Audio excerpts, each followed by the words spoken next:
Hello, everyone. Welcome to another Gamajan podcast. Today we have Jernej, and he says it's not the exact pronunciation, but I'm doing my best. He's from Outfit7, talking to him and beyond. He is the COO and has lots of stuff to say. Jernej, who are you? Jernej, as you said, guy that joined the gaming industry but coming from completely different expertise and background. I'm actually the guy that is coming from finance, hardcore one, so accounting, acquisitions and that stuff. And then I continued into the FMCG, so retail, working there for 10 years. And then suddenly it happened that I wanted to do the move and I got not an offer, but actually there was opportunity to join the company that I was not aware what the company was about, and it was Outfit7. The interview, and I figured out that this is actually the Talking Tom company. It was like, man, why you didn't say that? But the thing that convinced me to join the company was not even the product, nothing, or whatever, salary and all other stuff around, but was the vibe in the office. So my question was, so if I'm joining, then I'm allowed to wear shorts and t-shirts? And I was like, yeah, this is how we work here. And say, I am bought, I'm in. And this is what is keeping me here. So I'm in the company for 10 years, actually almost 11 years. So like old fart here, working on different positions, starting with the financial backspine of the company, taking over distribution, marketing, products. And now I'm, let's say, a little bit pain in the ass for everyone because I'm overseeing the things and thinking what is the next thing, where to move and how to move, and actually keeping that old spirit of the company also for the new ones coming here. When you say COO, it's literally the translation would be head of everything. You must be everywhere technically. I hope that no one thinks that I'm everywhere, because if they see that down there that I'm not doing the right job. How I see it, actually, I'm like a inventory in the building, which is also always also good, because I'm here when someone needs the help and I'm there when I believe that I can contribute something. But the most important thing is amplify the guys that we hear here, and amazing team, and that's it. That's cool, actually. And like today I would like to talk about like the market was mobile gaming doing, and on the top of it, like at 25 last year, how did you do? Of course, coming back to how is it going today and connecting it to future, not just from like Outfit7 perspective, but overall the industry trends. It was like, I would say, wake up call. So the year started pretty much well. We have the good ideas and great ideas, and we started to execute them. And to be honest, we were dealing a lot, maybe too much, just with ourselves. How we are going to structure ourselves, where we are going to focus. So it was really organizational stuff, because we had and we are still having an amazing product. And then the overall market was not suddenly, but was changing. It was that kind of the thing that you feel it, but you cannot completely identify it until it hits you in the back. And we saw it with the results that in the summer around the May, that our results and the approach that we are doing, it's not really working well. And we couldn't find the proper ingredient, what was missing there. So we had some kind of crisis meeting, which was more like a meeting around the coffee. Hey, what we are going to do. And suddenly it was like, what we really miss here. It was that kind of, let's say, connection, or the gang style that we were always used to do and work on. It was like, we're actually missing this, our back to the roots, who we really are. And what we started to do, we had a lot of things in the pipeline, but we're not completely, we missed some kind of clear focus what we wanted to do. And we were always used to have some kind of nicknames for the projects. And we were talking, okay, but we are on the right. We know what is happening with the market, and we are actually acting like little calimeros. So you remember that small bird with a thing on his head, and we were actually going into the corner and say, no one is fair, nothing is fair towards us, because everyone is doing something and we are not getting that, and the entire market is working against us. And it was like, we are here and we can do the change. So we actually said, okay, let's go on the right. This was our nickname. And what we said to do, let's stick to our roots and do the things that we do the best. So we decided that we will not go and just protect our position, but we will do the complete attack. So we said that we want to do something that no one is expecting. So we released, for the first time in the history of Outfit7, 3 games in a row. So we had in production Talking Tom and Friends 2, which was a sequel of Talking Tom and Friends 1. And we said, okay, if we know that it's really hard to penetrate high on the ranks, let's go in with all the knowledge that we have and add something on top. So this was like going all in. And this was the first game that released during the summer. The second one that we decided to stick on was let's enter the kids segment with Talking Tom and Friends. Why we decided to do so? Because users were always asking or assuming that, okay, you have a really nice characters, why don't you do something for kids specifically? And we had in pipeline the Talking Tom and Friends World, which is game designed specifically for the toddlers and preschoolers. So we said, okay, this is the second one. So we are covering and extending our presence in the mobile segment to the new segment where we are not present.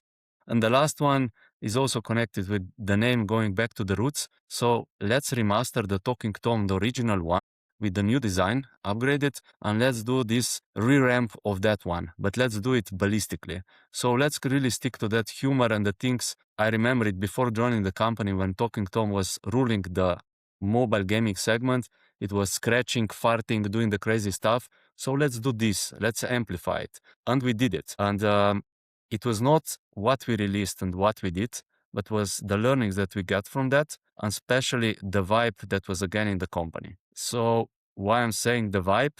Because we really missed that spirit. Everything was really well specced. So it was more like talk the talk, but not walk the walk. Because we know what we intend to do, but we are missing this mojo to do it. And with this, when we stick together and not saying, oh, this is my job and that's your job and you didn't do that and you didn't do that. It was like, no, guys, we are on the same boat. This is our gang. Let's do it in our way. And this is now reflecting. So the second half of the year was, again, re-ramp of the things. We ended this year reaching the KPIs that we wanted to reach. And we see right now for the first quarter of the year that things are going into the direction that we want. Beside that, we work a lot on collaborations, which we know that we have a cool products, the old ones, let's maintain them. We also learned that market is not the same as it was. Before we were really used that whatever we released with our brands, we get insane traction organically from the users. Right now, we were on the top of the ranks with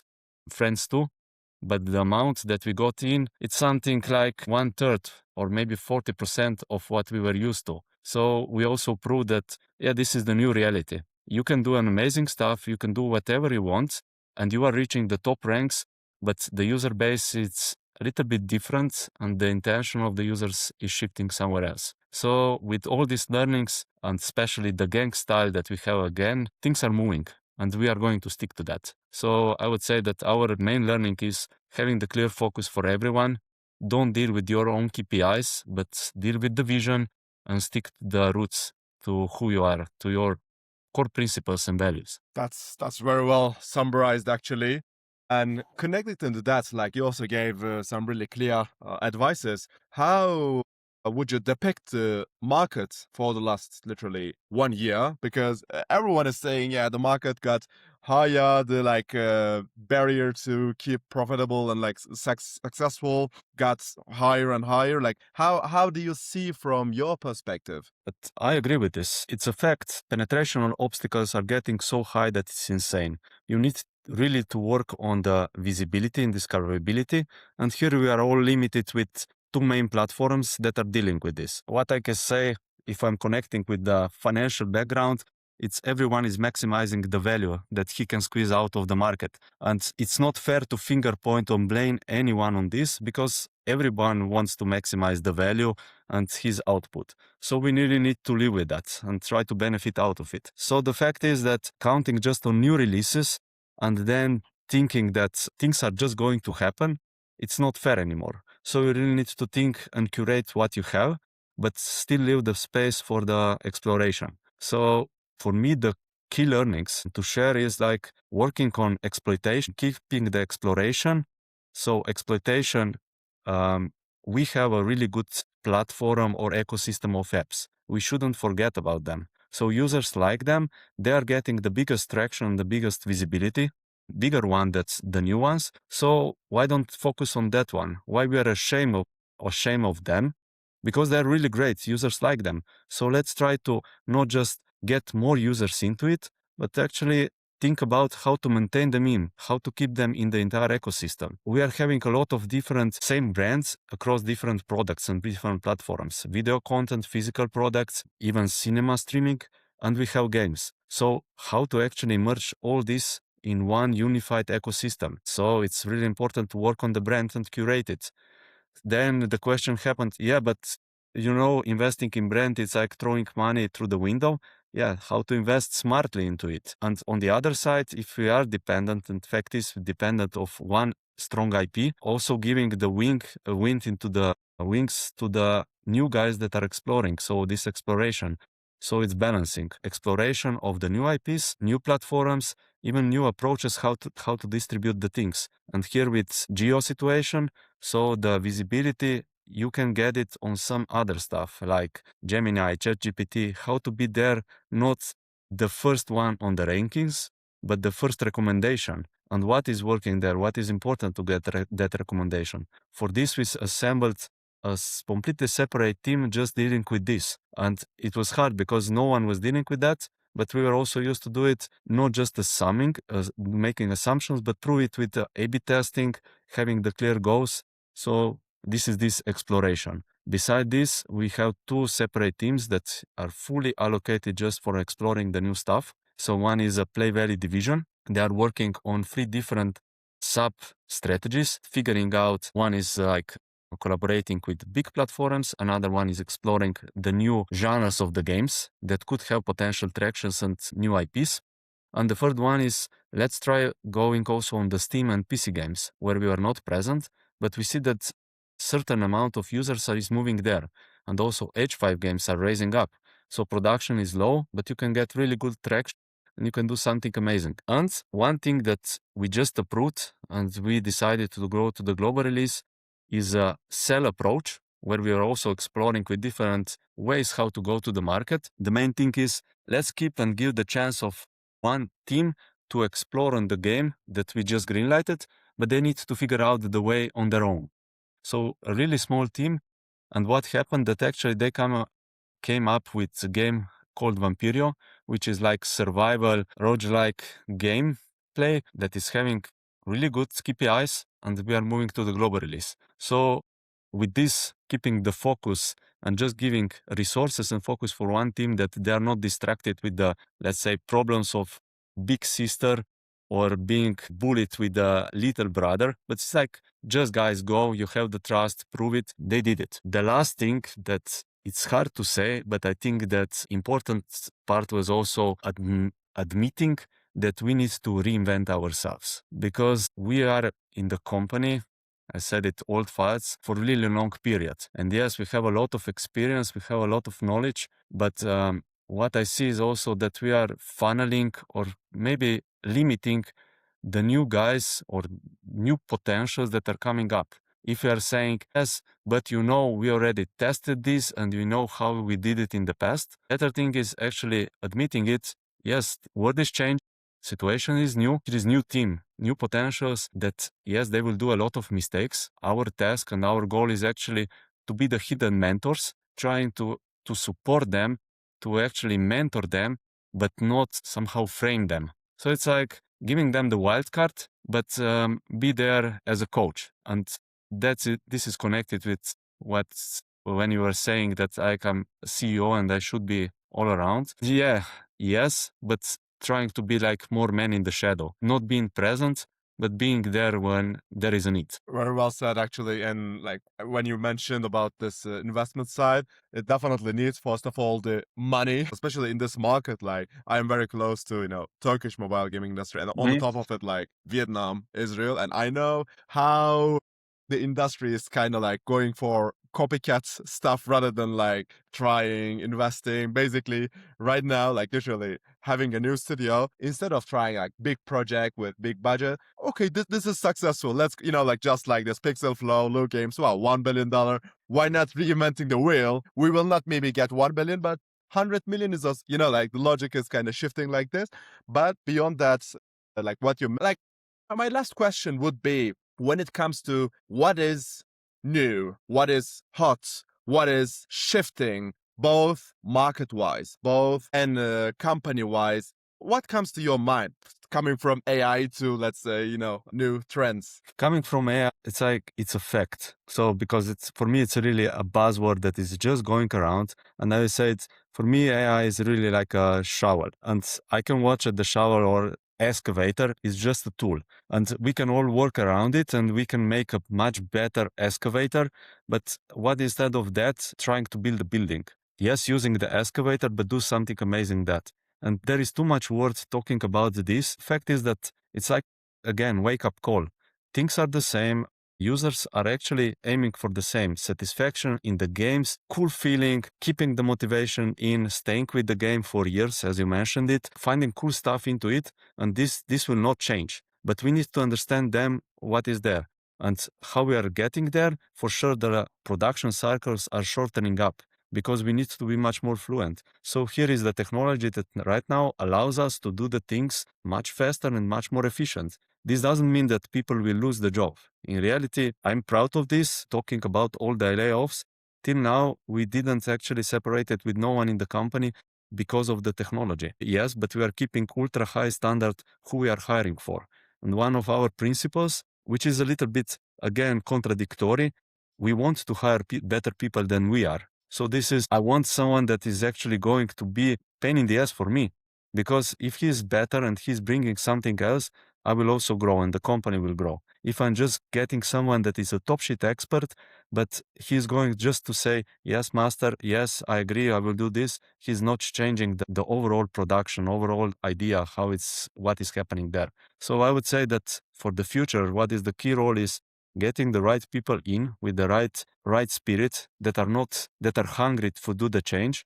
And on the other side, keeping the core values the same. So we have the users, they still like, so you need to keep the product up to speed, up to the quality, and think broader. Platforms are changing. Users are spending, we are all having the same amount of time, but we are spending it somewhere different. So how to get the eyeballs and integrate the games somewhere else? TikTok. Fuck it. We need to go there. We need to be present there. We were smiling about H5 games a few years ago. Now these are again the hot potato. So it's again going back to the roots. Things are here to stay. It's the same as with mechanics. We are all enjoying pretty much the same 4 or 5 types of mechanics that are just merged in a different way. So let's work around that thingy. But the most important thing is how to bring the emotions in. Because if I'm just playing the Tamagotchi thing, but I cannot connect with that one, that I will have the urge of coming back, exploring what's new, really having this emotional connection, then it's just a game. But if there is a connection, then I can talk about Tom. And this is then the Tom, it's an Angela, and in our case, this is our Outfit7 gang or Talking Tom and Friends gang. I will end here with how I see the team and then also the products. We can have a really good one top shit leader or a manager that can guide the things. But he's the just one person band there, like a top shit guitarist doing the solo and having the best musicians support him, but there is no vibe. Actually, he's a master. He's shredding that guitar, but just that little niche of audience will enjoy it. But if you have the, let's say, high school band, no one is like a top shit guy into it, but there is a power and they just want to bring the energy. You see that connection. They fuck up the riff, but it's just the eye contact, you feel it, and then the audience responds to that. They will be shredding under the stage and they will be all enjoying it. And this is what I believe that we need to bring back. That we are passionate on the product that we are doing, that we are not dealing about how much money we will get out of it, but how much enjoyment we will get, and the users will also feel it. So it goes both ways. So it's easier to say, but this is the North Star, and I feel it here. It's a different when you come to the office and you see the guys and you are not talking about product, but you see the passion.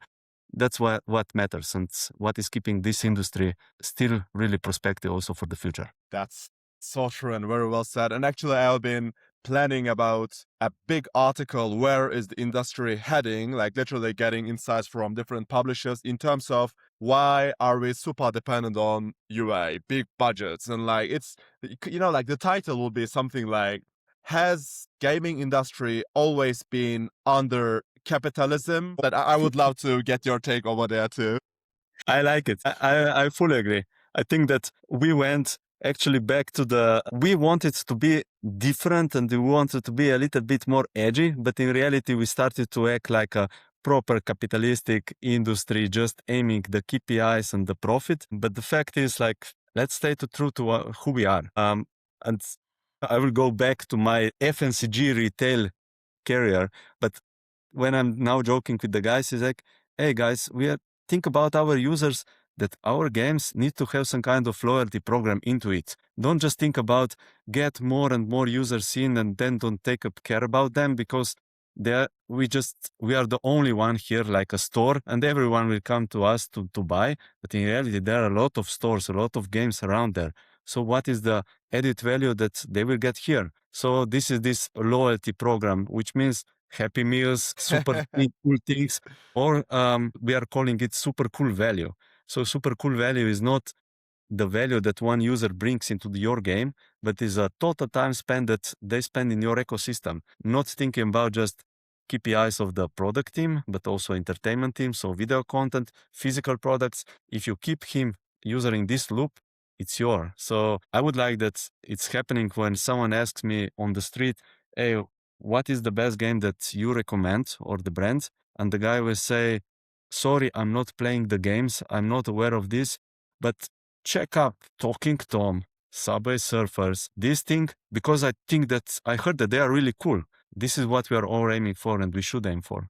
Because this means that no one cares about how much we are spending, but we are really taking care of who we are and what we are bringing on the table. So true. Very well said, to be honest. Well, circling it around, because like mobile gaming industry people are listening to this, I would love to come up with the, let's say, advices side for the industry. Of course, we cannot make it like super general because, like there are people from, let's say, Zynga to also like solo developers. I would say with the business mindset, because like you're in a really good position, not directly founder or like not just a marketing person, but covering many aspects. How would you suggest to these studio owners from hyper casual, hybrid casual to, let's say, bigger IPs, what would be your mindset's advices? Be proud of portfolio that you have. So if you have the games that are performing, don't be ashamed of them and really curate them and think about the users that you have in. So updates matters, but the amount that you are spending per update, and if this is not contributing that much, try to lower those costs and really think about the impact that you are doing. Fact, I can prove it with the data. We are working insanely on one update for My Talking Tom Hank for a new island. It took us a lot of resources, but the amount of users that came to that island was really small. But they were coming more into the beginning screen. So how to give them in the initial funnel the biggest crazy experience ever. So this is think really where you are investing your resources and what this means for the user. It could mean insanely a lot for the internal team because they will do the top shit job on their product and they will really enjoy it, but no one will see the value. So think for whom you are bringing the value, and then you can again do the excellent work just with the right focus for who you are doing it. That's one thing on this side. Another one is for sure don't hold back and close the pipe for the investments, because right now when the industry is in completely mature phase without investments, nothing will happen. It's like saying, I want to race, but you are not going and you don't train. What's the point then? Then you cannot say that you will win, except if suddenly something will happen and all other guys that will actually fight with you are going to be sick or they will just not show at the starting line. So you need to think, hey, I need to train, I need to explore, I need to do something different.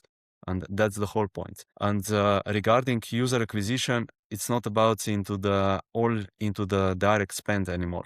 I believe that we need to find the right balance. It's also not insanely investing in top of the funnel, but it's like a right combination. So in different period of life of the product, different strategies need to be approached. We also needed to prove to ourselves that our old perception how to do it didn't work. And we did it in a hard way. So this was with Friends 2 in 2025. we were happy. On the other side, with the results, we were not completely happy, but we learned it. And this was also a hardcore proof to us that, yes, even though that we did everything, this is the new situation, so let's adapt to it. Because without having this data point, we could always go back and say that not intentional finger pointing. Distribution didn't do everything or product didn't do everything. No, we all went into it together. And now we know where we are. Let's go together forward and avoid silos, because finger pointing, saying that's not my job, that's your task, it's not true. We are all together in this. One of the principles, do the right things and do them in the right way. So it goes in the both sides. Very well said. And I would say you literally have one keyword summarizing, wrapping up all of them: value first. I think that's your vision overall. Probably you have it also in daily life. Whatever you do, value first, guys, right? Value first, but not value in money and in numbers, but values first. So what is defining the core essence of the company or the brand? Yes, for me, it's values first, who you want to be, how you want to act, and then all other things will reflect. And this is something that stayed with me when I joined the company, because I was before value first. So numbers, KPIs, profit, margins. And when I joined the company, my first question was, what is the budget? What are the KPIs? And I got the answer, man, we don't talk here about this. That's just a consequence. We talk about our values and way how we work. So for me, how much, it's not that important of how we are going to do it, because then what we will get out of it is just the consequence. Love it. Like, I wish everyone was this lucky, because I really love this. Well, that was really a great chat, Jernej. Thanks a lot for joining. And my last sentence would be, let's just all remember that we are in the entertainment industry. So that's why we should first entertain ourselves and then values first. Thank you so much for joining, and lots of love to Outfit7. Thanks for invitation, and it was really great chat. Really like it. Thank you.